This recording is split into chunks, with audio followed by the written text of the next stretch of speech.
kick off. Okay, good morning, everybody. This is Dr. Rhonda Farrell, the CEO of Global Innovation Strategies, these success strategies. We're bringing you 7 figures plus success, our Thrive Challenge today. So where have we been and where are we going? So we've created the 7 figures plus success guide to entrepreneurs because we want to ensure you have your journey and your map to exponentially growing your business and exponentially growing your success out in the ecosystem. And the whole premise underlying the creation of the guide and the delivery and request of you all to join in a mapping session. It's free and it's for all of your own success. We look at this from an inside out approach. The more you as an entrepreneur or a business leader or as an executive can create greater clarity in your mind, the stronger alignment you will have with who you are and where you're going, and hence the greatest level of momentum that you can drive towards greater success for you and your business. And so why does this matter? Oftentimes, we have so many people out in our ecosystems that are taking a recipe for success that they've learned and gleaned from someone else that doesn't work for them because they have not done the inner work to enable themselves to have the greatest understanding of A, what matters most, B, their core competencies, and C, how they want to leverage those going forward. So many times we have, great idea syndrome, a recipe for success that said X phenomenal billionaire, millionaire leader with a lot of fandom in the ecosystem has achieved this, and I'm going to go take that route and I'm going to be able to achieve the same level of success as they. And the answer in reality is just no. It doesn't work like that. What works is you understanding you to understand what is your purpose, what is your North Star, what matters most to you, what has happened to you, how do you want to remedy that, and who do you want to serve along that journey. Then, once you've gleaned, once you have clarity in your power, we call it your fire in your belly, your power, your story, your journey, the impact, the legacy, what you want to create, then and only then can we look at other things out in the ecosystem to understand what are they creating, what did they do, what's their recipe for success that they're following, and what parts of that can you leverage to enable your own journey to success moving forward. So first, aligning to your purpose, understanding your North Star, understanding the impact and the legacy, understanding your core competencies, understanding where you have gaps, understanding what you want to leverage, and understanding the type of entity you want to create.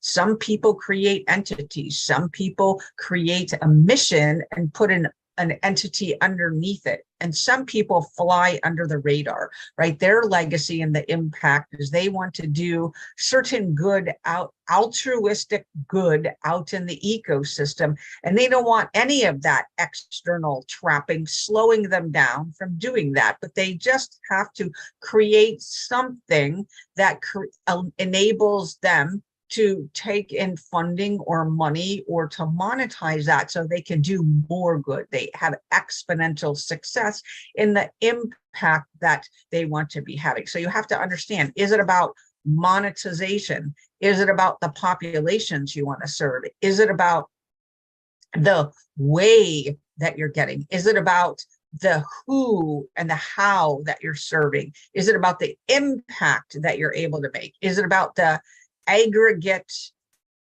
community that you're building along the way? So all of those things are important. And when we negate to create that level of understanding in ourselves, what happens is we can't maximize alignment, and therefore we can't maximize our performance.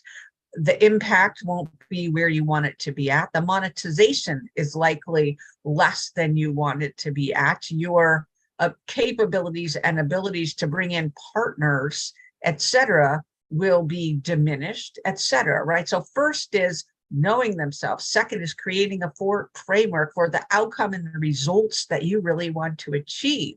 So without the ability to take your clarity and move it into a place of alignment from strategy and mission, we will fail to operationalize. We will fail to reach the level of success that we're capable of, because we did not put the framework and the structure and the performance management pieces in place to help us reach the level of momentum and achievement of success and performance that we want to, right? So clarity, we know thyself, we may know our business entity, we may know our team, we know our partners, right? We want to get clarity around all of that. Then we want to create a strategic and a mission alignment framework that helps us continuously scan, that helps us innovate and ideate, that helps us with forecasting, that helps us create an optimal strategic portfolio that eventually helps us to operationalize so we can maximize performance and success. So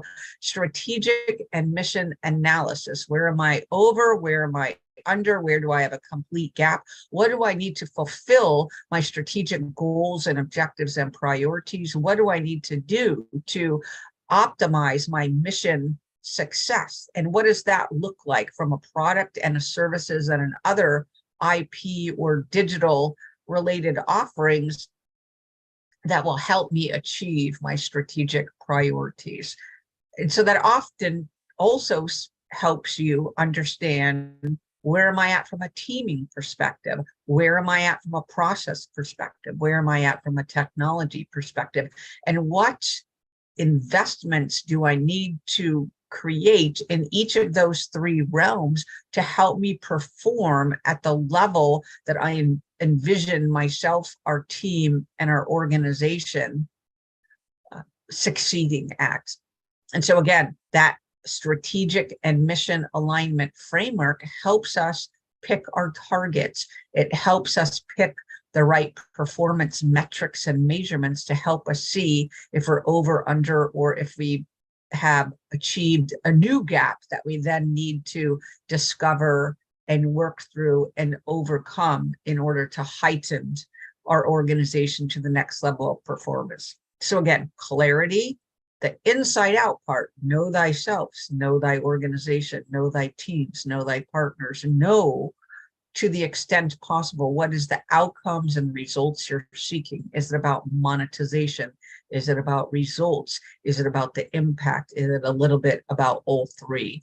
Then put in place the strategic and mission framework and alignment mechanisms that's going to help guide you forward. And so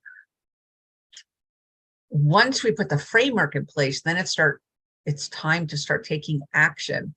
And along that alignment journey, every day you're going to be getting what I call signals, our inner compass signals, right? What are they telling us? Does this feel expansive? Does this feel contractive? When I am working with this team member, this leader, this partner, this other organization, someone out in the ecosystem, are we able to have a meeting of the minds, and are we able to create value together quickly? If it's a struggle, if it's not the right fix, I suggest you prune. If you're not able to get to an outcome and results in the early stages, it's highly unlikely you're going to be able to arrive at outcome and results in the longer term, right? So use the short term to help you dial in where you're getting the greatest results and let go, prune those things that are not working, with the advent that you're doing it in under the auspices of this is better for everyone, right? So if we have a team member, if we have an organizational unit, if we have a product or service that's not meeting its targets or not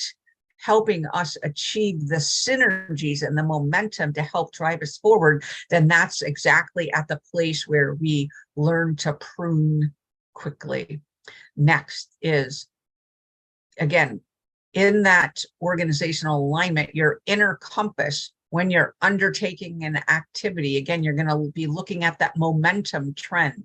Is it above, below, or just straight line, right? So below, again, pruning opportunity, baseline opportunity to rethink the mechanisms that you're using to drive success and performance and operationalize, right? It doesn't mean that there's a bad problem. It just means there's a problem in optimizing. And so that could be the people aspect, that could be the process aspect, that could be the technology aspect. Am I harnessing automation? Am I freeing up my resources to do the second, third, fourth order related type of planning and strategic and operationalizing that we need to be able to have continual growth and innovation, and which ultimately leads to higher performance. And so if we're, not doing those things, we need to do something differently. If it's above, then we want to look at how high did we set that trajectory arc?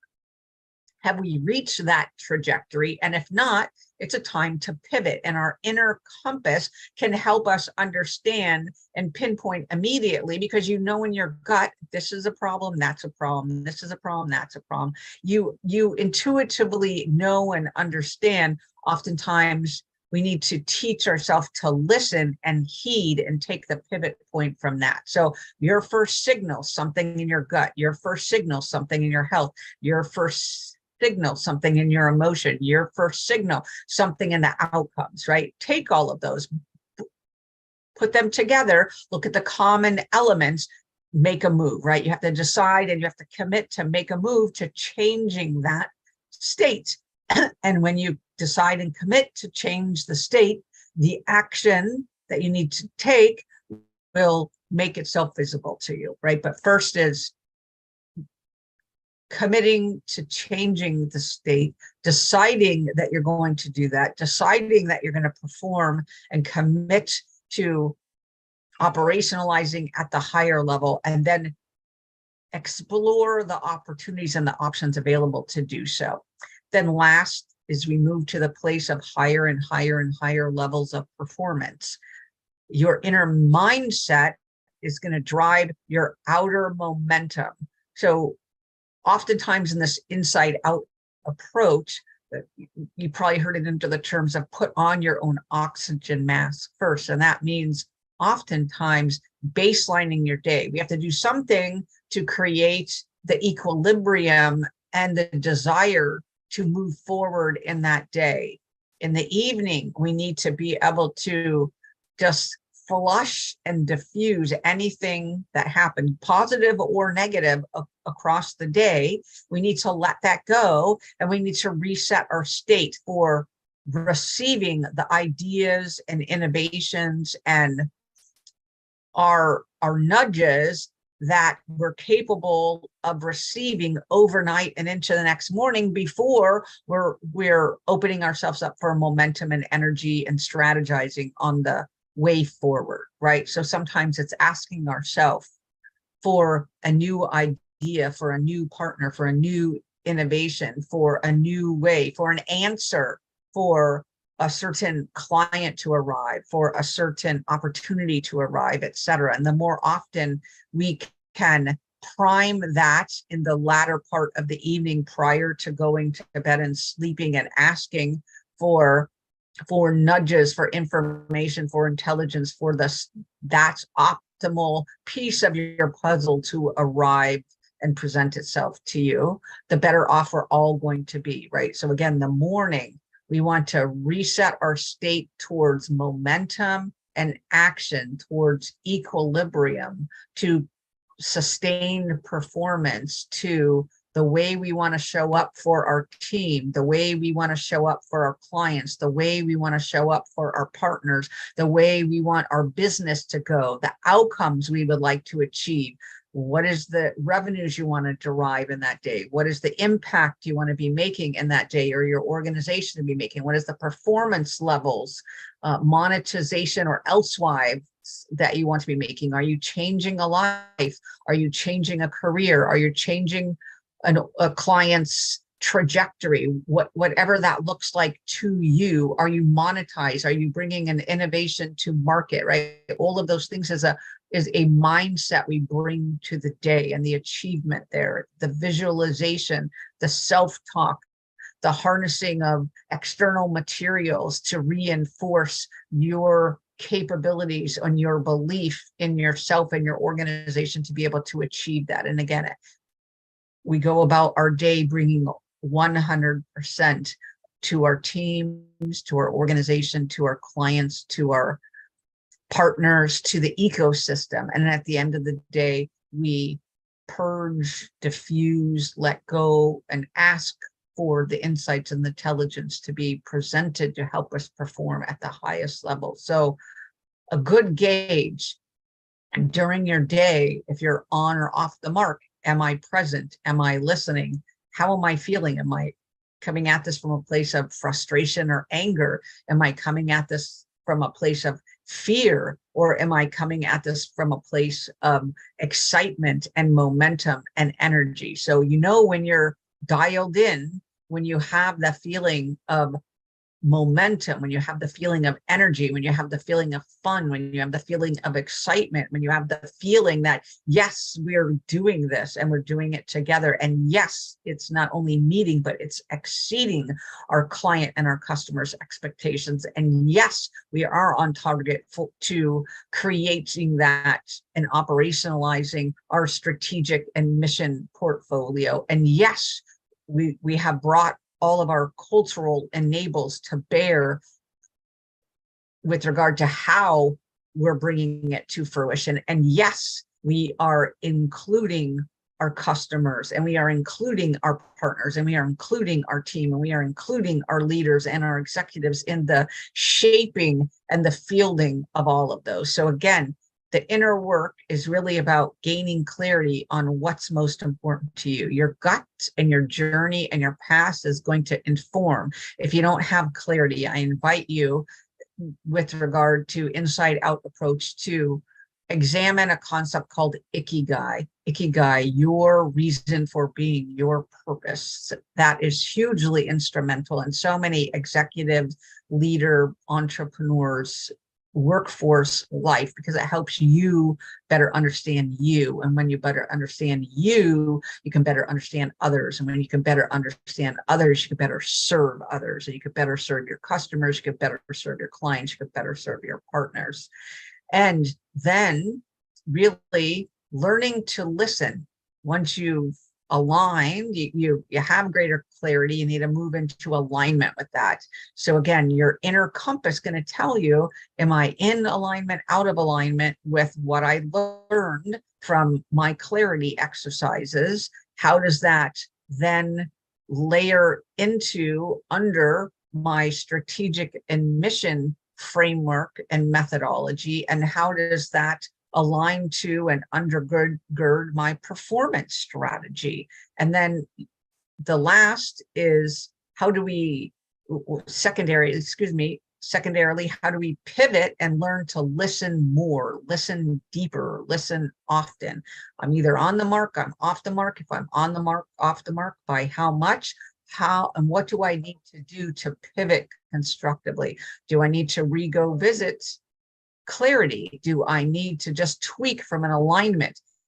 Did we make an assumption that is no longer valid, and do we need to rework? So there's a lot of inner compass guidance that could help you pinpoint where you're off the mark if you're not performing at the optimal level that you want to. And then again, your inner mindset is going to drive your outer results and success. So again, inner helps you meet the outer, inner helps you guide and pivot on a daily, weekly, monthly, quarterly basis. That's really up to you and your team and your boards and your partners and your clients to what level of extent and how deep you want to go with each of those elements. And then lastly, the framing each day to optimize performance takes a heightened focus on your part to commit, recommit,